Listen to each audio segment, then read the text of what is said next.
Doctor Lakhewali ਦੀ ਪੁਸਤਕ ਬਿਰਖਾਂ ਨਾਲ ਨਾ ਸੋਂਹਦੀ ਧਰਤੀ ਸੁਰਜੀਤ ਪਾਤਰ ਵੱਲੋਂ ਲੋਕ ਅਰਪਣ। ਦਰੱਖਤਾਂ ਦੀ ਸੰਘਣੀ ਛਾਂ ਹੇਠ ਨਿਭਾਈ ਰਸਮ। ਮਨੁੱਖੀ ਜੀਵਨ ਵਿੱਚ ਦਰੱਖਤਾਂ ਦੇ ਮਹੱਤਵ ਨੂੰ ਅਸੀਂ ਭੁੱਲ ਗਏ ਹਾਂ ਅਤੇ ਆਪਣੇ ਨਿੱਜੀ ਸਵਾਰਥਾਂ ਲਈ ਧੜਾਧੜ ਦਰੱਖਤਾਂ ਦੀ ਕਟਾਈ ਕਰੀ ਜਾ ਰਹੇ ਹਾਂ। ਦਰੱਖਤ ਸਹੀ ਅਰਥਾਂ ਵਿੱਚ ਸਾਡੇ ਮਿੱਤਰ ਹਨ। ਇਹ ਸਾਡਾ ਜਨਮ ਤੋਂ ਮਰਨ ਤੱਕ ਸਾਥ ਦਿੰਦੇ ਹਨ।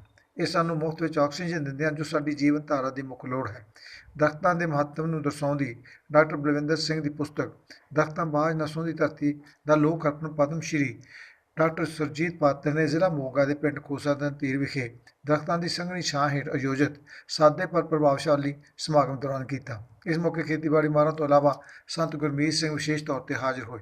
ਇਸ ਮੌਕੇ ਡਾਕਟਰ ਲੱਖੀਵਾਲ ਨੇ ਕਿਹਾ ਕਿ ਦਰੱਖਤ ਮਨੁੱਖ ਦਾ ਜੀਵਨ ਤੋਂ ਲੈ ਕੇ ਮਰਨ ਤੱਕ ਸਾਥ ਦਿੰਦੇ ਹਨ, ਲੇਕਿਨ ਦਰੱਖਤਾਂ ਦੀ ਗਿਣਤੀ ਮਨੁੱਖ ਦੀਆਂ ਗਲਤੀਆਂ ਕਾਰਨ ਦਿਨ ਬ ਦਿਨ ਘਟਦੀ ਜਾ ਰਹੀ ਹੈ। ਉਹਨਾਂ ਦੱਸਿਆ ਕਿ ਪੁਸਤਕ ਰਾਹੀਂ ਲੋਕਾਂ ਨੂੰ ਦਰੱਖਤਾਂ ਬਾਰੇ ਜਾਗਰੂਕ ਕਰਨ ਦਾ ਉਪਰਾਲਾ ਕੀਤਾ ਗਿਆ ਹੈ। ਇਸ ਪੁਸਤਕ ਵਿੱਚ ਦੱਸਿਆ ਗਿਆ ਹੈ ਕਿ ਕਿਹੜੇ ਦਰੱਖਤ ਲੱਕੜੀ ਦੇਣ ਵਾਲੇ ਹਨ, ਕਿਹੜੇ ਫਲ ਅਤੇ ਕਿਹੜੇ ਫੁੱਲ ਦਿੰਦੇ ਹਨ ਅਤੇ ਕਿਹੜੇ ਦਰੱਖਤ ਦਵਾਈਆਂ ਲਈ ਉਪਯੋਗੀ ਹਨ। ਉਹਨਾਂ ਕਿਹਾ ਕਿ ਇਸ ਪੁਸਤਕ ਵਿੱਚ ਦਰੱਖਤਾਂ ਨਾਲ ਧਰਮਾਂ ਦੇ ਸੰਬੰਧ ਬਾਰੇ ਵੀ ਜਾਣਕਾਰੀ ਦਿੱਤੀ ਗਈ ਹੈ। ਸੁਰਜੀਤ ਪਾਤਰ ਨੇ ਪੁਸਤਕ ਬਾਰੇ ਕਿਹਾ ਕਿ ਇਹ ਗਿਆਨਵਰਧਕ ਅਤੇ ਮੁੱਲਵਾਨ ਪੁਸਤਕ ਹੈ। ਇਸ ਮੌਕੇ ਸੰਤ ਬਲਵੀਰ ਸਿੰਘ ਨੇ ਕਿਹਾ ਕਿ ਇਹ ਪੁਸਤਕ ਇੱਕ ਨਵਾਂ ਹੁਲਾਰਾ ਲੈ ਕੇ ਆਏਗੀ, ਜਿਸ ਨਾਲ ਲੋਕ ਦਰੱਖਤਾਂ ਨੂੰ ਪਿਆਰ ਕਰਨ ਲੱਗ ਜਾਣਗੇ। ਪੰਜਾਬ ਗਲੋਬਲ ਲਈ ਮੋਗਾ ਤੋਂ ਅਮਰਜੀਤ ਬਬਲੀ ਦੇ ਨਾਲ ਜੋਗਿੰਦਰ ਸਿੰਘ। ਬਿਰਖਾਂ ਬਾਝ ਨਾ ਸੋਂਹਦੀ ਧਰਤੀ ਡਾਕਟਰ ਬਲਵਿੰਦਰ ਸਿੰਘ ਲੱਖੇਵਾਲੀ ਦੀ ਪੁਸਤਕ ਜਿਹੜੀ ਮੈਂ ਸਮਝਦਾ ਕਿ ਇੱਕ ਬਹੁਤ ਮੁੱਲਵਾਨ ਅਤੇ ਸਾਰਥਕ ਪੋਥੀ ਹੈ ਉਹ, ਜਿਹਦੇ ਵਿੱਚ ਰੁੱਖਾਂ ਬਾਰੇ ਜਿਹੜੇ ਸਾਡੇ ਵਿਰਾਸਤ ਵਾਲੇ ਰੁੱਖ ਨੇ ਖਾਸ ਕਰਕੇ ਉਹਨਾਂ ਦੇ ਬਾਰੇ ਬਹੁਤ ਸੋਹਣਾ ਜਾਣਕਾਰੀ ਗਿਆਨ, ਉਹਨਾਂ ਬਾਰੇ ਜੁੜੀਆਂ ਕਹਾਣੀਆਂ ਕਵਿਤਾਵਾਂ, ਉਹਨਾਂ ਦੇ ਫਾਇਦੇ ਔਰ ਇੱਕ ਸਮੁੱਚੇ ਵਾਤਾਵਰਨ ਨੂੰ ਜਿਹੜਾ ਰੁੱਖਾਂ ਦਾ ਯੋਗਦਾਨ ਆ ਉਸ ਬਾਰੇ ਬਹੁਤ ਖੂਬਸੂਰਤ ਪੁਸਤਕ ਹੈ। ਉਹਨੂੰ ਜਾਣੀ ਉਹ ਇੱਕ ਕਹਾਣੀ ਵਾਂਗ ਵੀ ਪੜ੍ਹੀ ਜਾ ਸਕਦੀ ਹੈ, ਕਵਿਤਾ ਵਾਂਗ ਪੜ੍ਹੀ ਜਾ ਸਕਦੀ ਹੈ।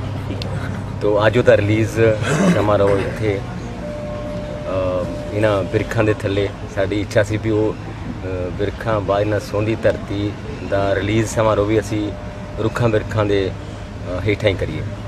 ਤੋ ਸੰਤ ਗੁਰਮੀਤ ਸਿੰਘ ਹੋਣੀ ਇਹਨਾਂ ਦਾ ਜਿਹੜਾ ਇਹੋ ਸਥਾਨ, ਇਹ ਜਗ੍ਹਾ ਅਤੇ ਇਹ ਇਕੱਤਰਤਾ ਔਰ ਇਹਨਾਂ ਸਾਰੇ ਜਿਹੜੇ ਬਿਰਖਾਂ ਨੂੰ ਪਿਆਰ ਕਰਨ ਵਾਲੇ ਦੋਸਤਾਂ ਦੇ ਸੰਗਤਾਂ ਦੇ ਦਰਮਿਆਨ ਇਹ ਕਿਤਾਬ ਰਿਲੀਜ਼ ਹੋਈ ਹੈ।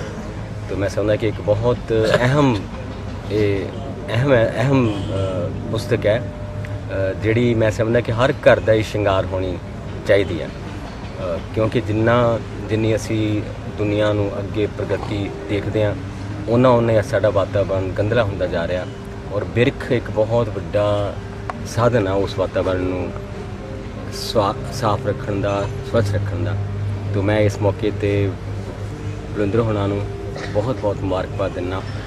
ਵਾਹਿਗੁਰੂ ਜੀ ਕਾ ਖਾਲਸਾ, ਵਾਹਿਗੁਰੂ ਜੀ ਕੀ ਫਤਿਹ। ਅੱਜ ਡਾਕਟਰ ਬਲਵਿੰਦਰ ਸਿੰਘ ਲੱਖੇਵਾਲੀਆ ਦੀ ਬਿਰਖਾਂ ਬਾਝ ਨਾ ਸੋਂਹਦੀ ਧਰਤੀ ਰਿਲੀਜ਼ ਹੋਣ ਜਾ ਰਹੀ ਹੈ, ਜਿਸ ਵਿੱਚ ਡਾਕਟਰ ਸਾਹਿਬ ਨੇ ਨੇਚਰ ਦਾ ਹਰ ਉਹ ਪਹਿਲੂ ਜਿਹੜਾ ਮਨੁੱਖ ਲਈ ਗੁਣਕਾਰ ਹੈ, ਚਾਹੇ ਉਹ ਆਹਾਰ ਰੂਪ ਵਿੱਚ ਹੋਵੇ, ਚਾਹੇ ਉਹ ਦਵਾਈ ਰੂਪ 'ਚ ਹੋਵੇ, ਔਰ ਇਹਨਾਂ ਦੇ ਨਾਲੋਂ ਦੂਰ ਜਾ ਕੇ ਅਸੀਂ ਐਲੋਪੈਥਿਕ ਸਿਸਟਮ ਦੇ ਵਿੱਚ ਜਾ ਕੇ ਇਹਨਾਂ ਕੋ ਆਪਣਾ ਨੁਕਸਾਨ ਖੜਾ ਕਰ ਲਿਆ ਕਿ ਜਿਹੜੇ ਦਰੱਖਤ ਸਾਨੂੰ ਮਣਾ ਮੂੰਹੀ ਆਕਸੀਜਨ ਦਿੰਦੇ ਸਨ ਉਹਨਾਂ ਨੂੰ ਅਸੀਂ ਤਹਿਸ ਨਹਿਸ ਕਰ ਦਿੱਤਾ। ਅਤੇ ਮੈਂ ਸਮਝਦਾ ਜਿਹੜੀ ਇਹ ਕਿਤਾਬ ਹੈ ਇੱਕ ਨਵਾਂ ਹੁਲਾਰਾ ਲੈ ਕੇ ਆਏਗੀ, ਜਿਹਦੇ ਵਿੱਚ ਕਿ ਇਹ ਦਰੱਖਤ ਸਾਨੂੰ ਜੇ ਵੈਂਟੀਲੇਸ਼ਨ 'ਤੇ ਲੱਗ ਜਾਏ, ਆਕਸੀਜਨ ਕਿੰਨੀ ਮਹਿੰਗੀ ਮਿਲਦੀ ਹੈ ਅਤੇ ਦਰੱਖਤ ਸਾਨੂੰ ਦਾਨ ਵਿੱਚ ਹੀ ਦੇਈ ਜਾ ਰਹੇ ਨੇ।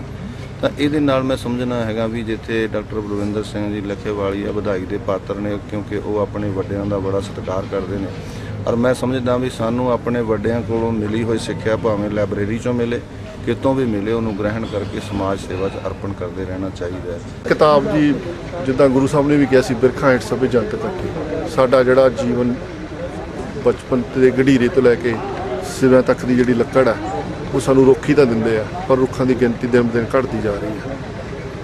ਲੋਕ ਸੁਚੇਤ ਹੋਏ ਅੱਗੇ ਨਾਲੋਂ, ਪਰ ਉਹਨਾਂ ਨੂੰ ਤਕਨੀਕੀ ਜਿਹੜੀ ਨੁਕਤਿਆਂ ਦੀ ਜਿਹੜੀ ਘਾਟ ਮਹਿਸੂਸ ਹੁੰਦੀ ਹੈ ਵੀ ਕਿਹੜੇ ਰੁੱਖ ਲੱਕੜ ਲਈ ਵਰਤੇ ਜਾ ਸਕਦੇ, ਕਿਹੜੇ ਫੁੱਲਾਂ ਵਾਲੇ ਨੇ, ਕਿਹੜੇ ਫਲਾਂ ਵਾਲੇ ਨੇ, ਕਿਹੜੇ ਦਵਾਈਆਂ ਵਾਲੇ ਨੇ, ਕਿਹੜੇ ਰੁੱਖ ਸਾਡੇ ਗੁਰੂ ਸਾਹਿਬ ਨਾਲ ਜੁੜੇ ਨੇ, ਕਿਹੜੇ ਰੁੱਖਾਂ ਦਾ ਜ਼ਿਕਰ ਸ੍ਰੀ ਗੁਰੂ ਗ੍ਰੰਥ ਸਾਹਿਬ 'ਚ ਹੈ, ਕਿਹੜੇ ਰੁੱਖ ਨੇ ਜਿਹੜੇ ਸਾਡੇ ਸਾਹਿਤ 'ਚ ਨੇ, ਕਿਹੜੇ ਰੁੱਖਾਂ ਦਾ ਜਿਹੜਾ ਵੱਖ-ਵੱਖ ਧਰਮਾਂ ਨਾਲ ਸੰਬੰਧ ਹੈ, ਉਹ ਸਾਰਾ ਚੀਜ਼ ਇੱਕ ਜਿਹੜਾ ਕਹਿ ਲਈਏ ਕਿ ਜਿਵੇਂ ਗਾਗਰ ਨੂੰ ਸਾਗਰ ਨੂੰ ਗਾਗਰ 'ਚ ਪਾਉਣ ਦੀ ਕੋਸ਼ਿਸ਼ ਕੀਤੀ ਹੈ, ਤਾਂ ਜੋ ਜਿਹੜਾ ਵੀ ਇੱਕ ਆਮ ਨਾਗਰਿਕ ਹੈ ਰੁੱਖਾਂ ਬਾਰੇ ਜਾਣਨਾ ਚਾਹੁੰਦਾ, ਉਹ ਇਹ ਰੁੱਖ ਬਾਰੇ ਜਿਹੜੀ ਕਿਤਾਬ ਹੈ ਬਿਰਖਾਂ ਬਾਜ ਨਾ ਸਹੁੰਦੀ ਧਰਤੀ, ਇਹ ਪੜ੍ਹ ਕੇ ਉਹਨੂੰ ਪੰਜਾਬ ਦੇ ਜਿਹੜੇ ਸਾਡੇ ਵਿਰਾਸਤੀ ਰੁੱਖ ਨੇ ਉਹਨਾਂ ਬਾਰੇ ਜਾਣਕਾਰੀ ਮਿਲ ਸਕਦੀ। ਦਰਖਤਾਂ ਥੱਲੇ ਹੀ ਕਿਉਂ ਰਿਲੀਜ਼ ਕੀਤੀ ਜਾ ਰਹੀ ਹੈ? ਇਹ ਇੱਕ ਜਿਹੜਾ ਹੈਗਾ ਜਿੱਦਾਂ ਜਿਹੜੀਆਂ ਪੁਰਾਣੀਆਂ ਮਹਿਫਲਾਂ ਲੱਗਦੀਆਂ ਹੁੰਦੀਆਂ ਸੀਗੀਆਂ, ਕਿਉਂਕਿ ਉਹ ਰੁੱਖਾਂ ਥੱਲੇ ਲੱਗਦੀਆਂ ਸੀ, ਕੁਦਰਤੀ ਮਾਹੌਲ, ਅਸੀਂ ਕੁਦਰਤ ਤੋਂ ਦੂਰ ਹੁੰਦੇ ਜਾ ਰਹੇ ਹਾਂ। ਕਿਤਾਬ ਵੀ ਮੈਂ ਇਸੇ ਕਰਕੇ ਲਿਖੀ ਹੈ ਵੀ ਜਿਹੜਾ ਸਾਡਾ ਪਾੜਾ ਹੈ ਕੁਦਰਤ ਤੋਂ ਦੂਰ, ਮਨੁੱਖ ਜਿਹੜਾ ਦੂਰ ਹੋ ਰਿਹਾ